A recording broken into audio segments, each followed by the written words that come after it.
Hey everyone, welcome back! Thinking about giving your computer a fresh new look and feel?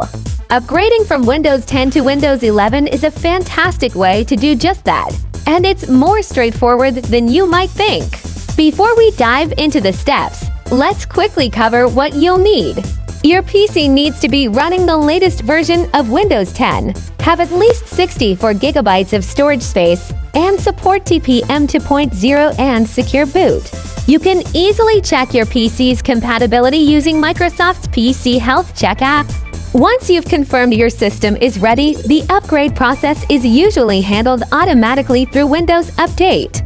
Just head to Settings, then Update and Security, and click Check for updates. If Windows 11 is available for your device, you'll see an option to download and install it. Follow the on-screen prompts, and your computer will do the rest. It's a great way to get access to new features and a more modern interface. Thanks for watching, and we'll see you in the next one.